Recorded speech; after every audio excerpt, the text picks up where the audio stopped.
Episode 4 of Planet Earth 2 is about deserts. So deserts are never the most exciting habitat for me because nothing really lives there. However, this episode was a very pleasant surprise when it came out. This episode opens up in the Namib Desert, which is the oldest desert in the world, and here we see desert lions. Now desert lions we've seen in Planet Earth, they also popped up in Planet Earth 3 hunting cormorants, so they've kind of become a mainstay in all the Planet Earth series.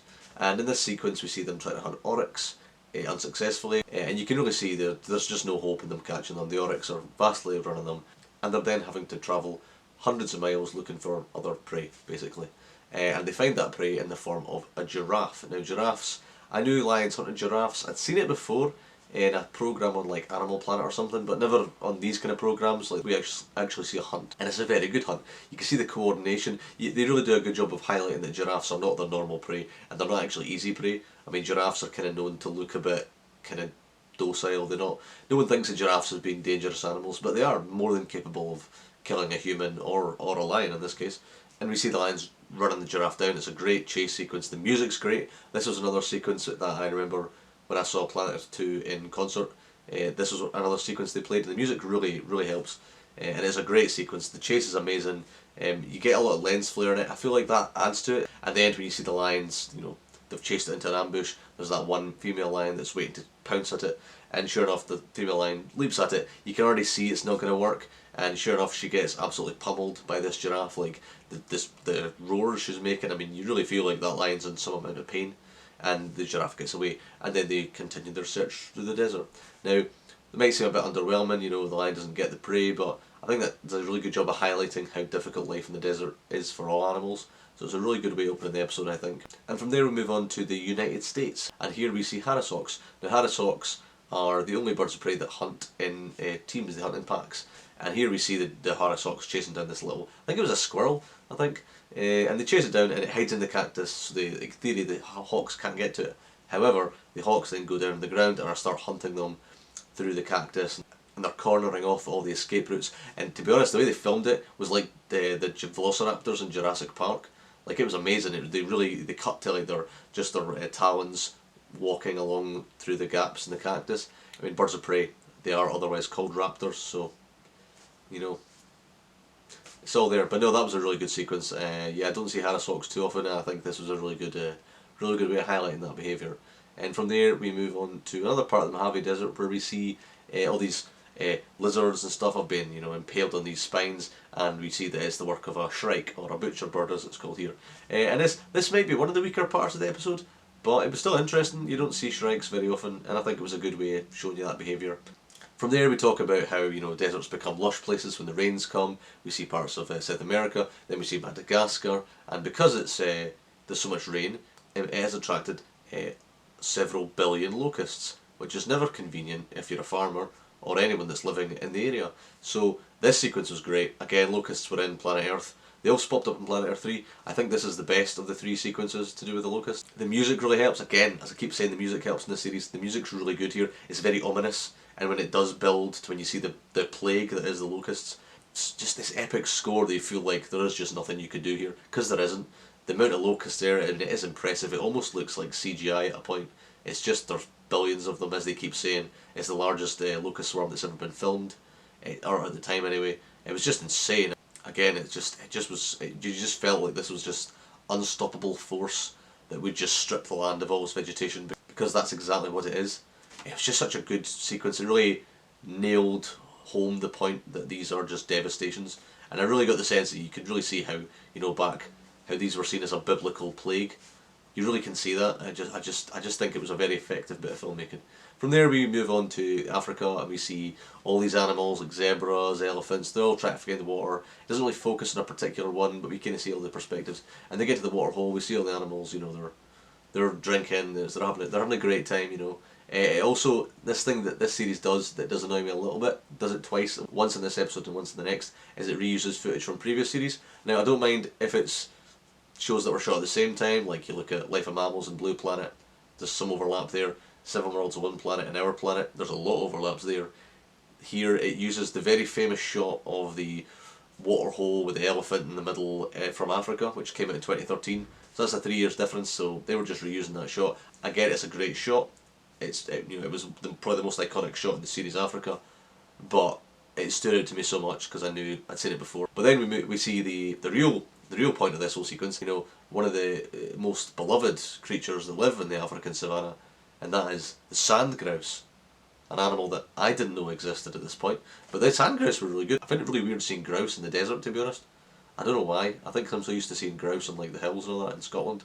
It was just a weird thing. But no, they were really cool. They did this thing where the males would go down the waterhole in groups so they wouldn't get hunted by the hawks, and they would just like kneel down and their feathers would collect the water like a sponge, which is really cool. This episode talked about a couple of desert adaptations, and I think this was one of the more interesting ones. And from there we see them get hunted by the hawks, and that part's fine. For me, the most interesting part was just learning about their physiology, to be honest. The males return and they're able to give their chicks a drink of water, and it's all nice. But no, I thought that was an interesting part of the episode again, an animal I didn't really expect to see in this episode. After that we move on to Nevada, where we don't go to Vegas. Instead, we see some wild horses. They're probably feral, they're Mustang, which are the most famous of the wild horses. You don't see a lot of wild horses in any of these programmes. I think this was the only time I've ever seen them. So this was an interesting sequence because we all see horses. We see horses all the time, whether in the countryside or just in films. Generally they pop up a lot. They're an animal quite important for our history. And these horses really look wild. They're quite unkempt. They're pretty ferocious when they're fighting, which I'll talk about in a minute. But it's really cool, and you see this one male, this white stallion's controlling the water hole, and this other male comes along. And he's got to get his females down for a drink, and this means has to challenge the white stallion, and it becomes this really epic fight between the two stallions. It really is brilliant. I mean, the fight is pretty brutal. Again, as I said in a previous video, this series can be quite violent.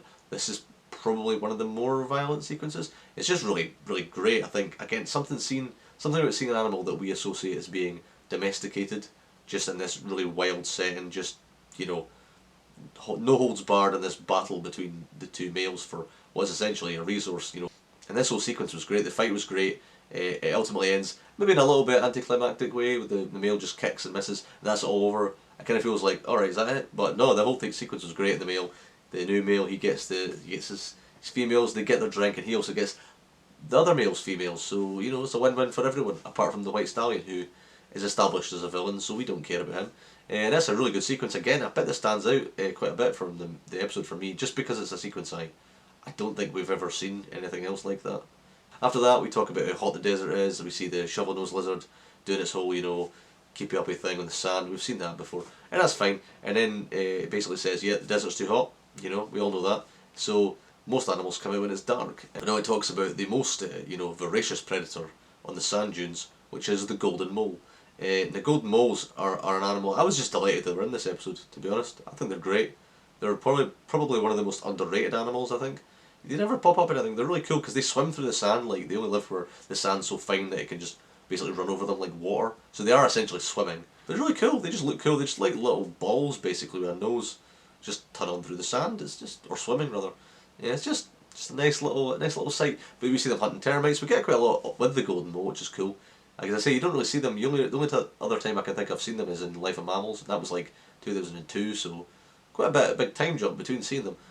But after that hunt, we see a much more tense hunt, which is this bat, the desert long-eared bat in Israel, which there's no flying insects, so they have to hunt their prey on the ground, and its prey is a scorpion, a particularly venomous scorpion as well.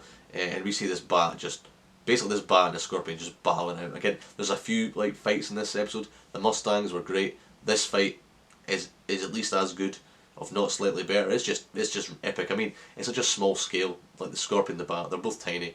But the fact that you just see them, they really are a match for each other. The bat is bigger, notably bigger, but it's still really cool. The scorpion's just getting stings in. I mean, the bat looks like it's in pain as well. I mean, it's not. It ultimately is able to kill the scorpion, but you do get the sense that this bat's just struggling, and it's got to do this another at least 2 times or 2 or 3 times that night to survive. It's just crazy. And the sort of final main bit is on the sand dunes. We talk about how animals get water, and we see these beetles that scale the dunes to get to the top, and they sort of bend, orientate their bodies in such a way that they are able to collect moisture, and it runs down these grooves along their body towards their mouth. And that was really cool, again, and I didn't know about that either. It makes sense. I mean, how else are they going to get water? They basically just rely on the fog that comes in the morning, the sort of morning mist. And it's really cool. Again, I really liked it. It was a nice way of ending it, to be honest. It didn't feel like an epic, epic ending or anything. It just felt like that's cool. And we see them running down the dunes after they're finished their drink, and then they just get eaten by these Namakwa chameleons because they're juicier on the way down, which is what I was thinking at the time. I remember thinking, yeah, they'll be a pretty lot tastier on the way down, and sure enough, they were. And that was a really good way of ending that episode, I think.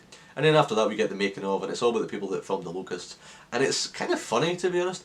It really does subvert your expectations, because you'd think of any part of this episode, the locusts would be the easiest things to find, because there's billions of them.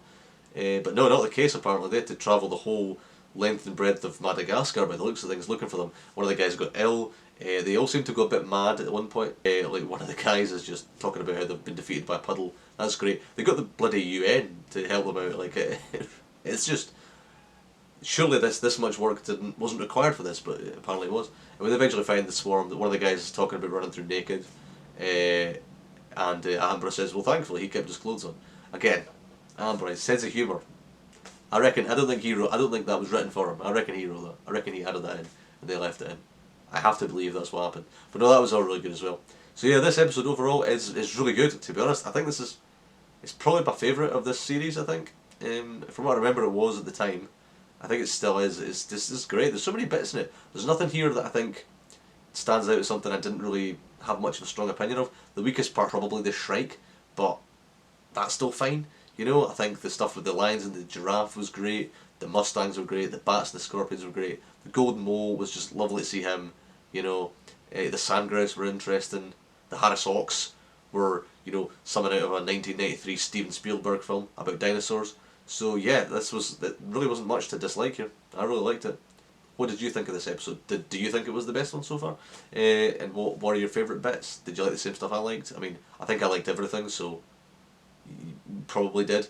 But yeah, what was your favourite bit? And yeah, I'll be doing the Grasslands episode next time. And yeah, feel free to like, comment and or subscribe. As ever, you don't need to. See you next week, and goodbye.